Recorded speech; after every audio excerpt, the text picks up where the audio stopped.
இன்றைய முக்கிய செய்திகள். சென்னை காவல் ஆணையர் அலுவலகத்தில் பெண் தீக்குளிக்க முயற்சி. சென்னை வியாசர்பாடி பகுதியைச் சேர்ந்த ஆட்டோ ஓட்டுநர் தினேஷ் என்பவரது மனைவி திவ்யா தனது 2 குழந்தைகளுடன் காவல் ஆணையர் அலுவலகத்திற்கு வந்தவர். வியாசர்பாடி போலீசார் தனது கணவர் தினேஷ் மீது பொய் வழக்கு போடுவதாக கூறி மண்ணெண்ணெயை தன் மீது ஊற்றி பற்ற வைக்க முயன்றதால் பரபரப்பு ஏற்பட்டது. உடனே அங்கு பாதுகாப்பு பணியில் இருந்த காவலர்கள் தண்ணீர் ஊற்றி திவ்யாவை காப்பாற்றினர். இதனை அடுத்து போலீசார் இது குறித்து விசாரணை மேற்கொண்டு வருகின்றனர். கூகுள் குரோம் பயனாளர்களுக்கு மத்திய அரசு எச்சரிக்கை. விண்டோஸ் மற்றும் மேக் கம்ப்யூட்டர்களில் கூகுள் குரோம் பயன்படுத்துபவர்களுக்கு மத்திய அரசின் கணினி அவசர நிலை கண்காணிப்பு எச்சரிக்கை விடுத்துள்ளது. கூகுள் குரோம் செயலியை கணினியில் பயன்படுத்துபவர்களை குறிவைத்து உலகளவில் தாக்குதல் நடைபெறுவதாகவும் இதனால் கணினியில் உள்ள அனைத்து தரவுகளையும் இழக்க நேரிடும் என்று எச்சரிக்கை விடுக்கப்பட்டுள்ளது. மேலும் கணினிக்கு தேவையான பாதுகாப்பு செயலிகளையும் பதிவிறக்கம் செய்து கொள்ள அறிவுறுத்தப்பட்டுள்ளது. எச்சில் துப்பியவர்களிடம் ரூ.32 லட்சம் அபராதம் வசூல். ரயில்வே தகவல்.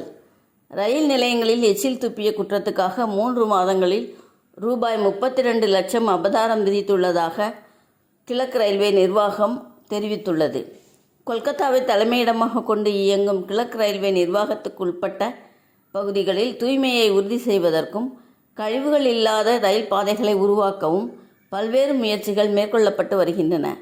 அதன் அடிப்படையில் இந்த ஆண்டு தொடக்கம் முதல் மார்ச் மாதம் வரையிலான காலகட்டத்தில் கிழக்கு ரயில்வே நிர்வாகத்துக்கு உள்ளிட்ட பகுதிகளில் எச்சில் துப்பியவர்கள் மற்றும் அசுத்தம் செய்தவர்கள் என மொத்தம் 31,576 பேருக்கு அபராதம் விதிக்கப்பட்டுள்ளது.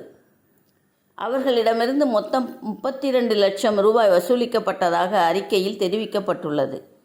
அலங்கோல ஆட்சிக்கு அரக்கோணமே சாட்சி. எடப்பாடி பழனிசாமி குற்றச்சாட்டு.